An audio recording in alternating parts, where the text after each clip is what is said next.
Magpupunta ka na ba?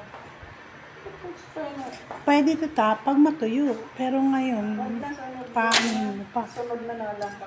Sunod na lang nang.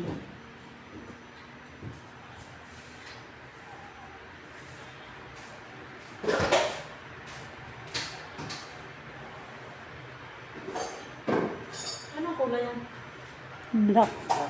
Katulad ng dati pa. Gusto ko rin yan. Pero mas gusto ko yung pose red. Yes. Ano ba nila Ayan. mga kulay? Ayun. Hindi ko nadala yung isang ano. Yung Ano ibang kulay? parang tan.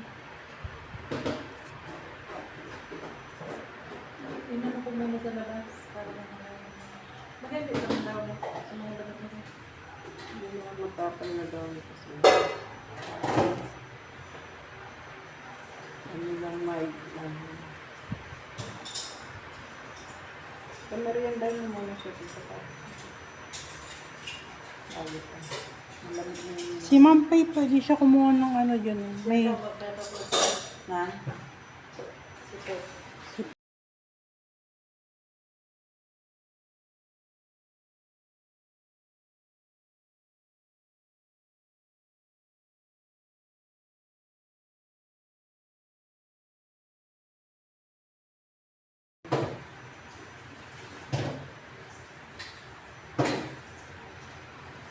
Malaki din. 28 square meter. Sa Wakalesa, ano? Opo, mahal na rin po. Yung mga nipel. Pati may Sa Wakalesa, kung binili mo ng ikat mo ng Diyan po ako nagpapahasa kasi. Oo, maganda magpahasa dyan. ano yung Sa dati kong Dubai ano? kasi ako din na nag-details eh. Yung kulay. Yung tinanggal mo, anong kulay yan? Puso rin. Yung sa akin. Ako, puso rin. Puso rin din yun. At least po malapit na kaysa yun sa pagsakalamba. Sa Kalamba kasi pag bumababa ako ng crossing, naglalakad ako papunta sa Awalan. Malapit yung kay ano, kay Bayani. Paano naman sila pagtatayo ang bayan? Sino? Meron na po. Ay, oo. Kumuha pala siya sa ano. Malapit sa school ng Malayan ba yan? Sino naglagay nito dito?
Ito yung kuha niya, tunay na picture. Pero yung naka-profile niya, ayan. Ang ganda. Ano yan? May ano yan eh. May filter yan. Yung tattoo ko kasi 2,000 eh. Filter yan eh. Ilang tagal na po yan? Gano'ng katagal na po? Saan ka nagpatato sa ibang bansa? Last year ba ito? Ang nagtattoo nito, nagtrabaho sa Saudi. Sa salon. Hindi na ba yung matatanggal?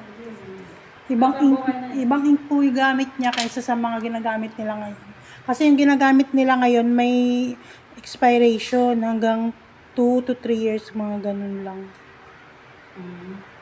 Ay, may ganun ba yun? May Sakit pa. Dati yan yung may ganyan. Ay, yung sa'yo ate, walang inspiration.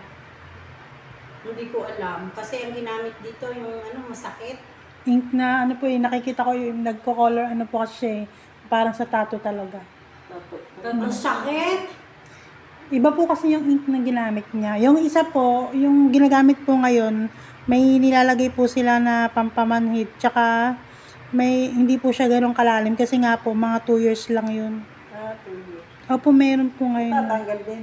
Micro shading po tawag. Ang sakit. Tapos yung second section, ang sakit din. Tiis lang eh. Lalagay mo daw yung pinsel. At least hindi na po kayo maglalagay-lagay no. Pinaayos ko lang sa anak ko yung kilay pag yung tumutubo. Pinapaayos ko.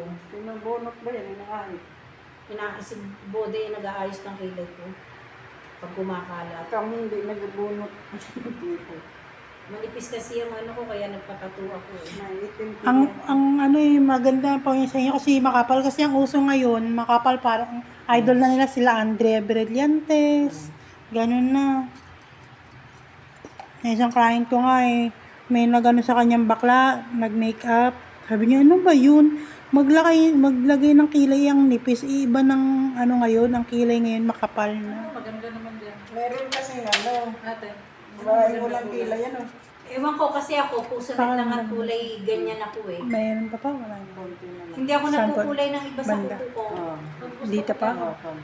Mas gusto ko yung ganyang kulay kasi sa Ito, pole. nakaka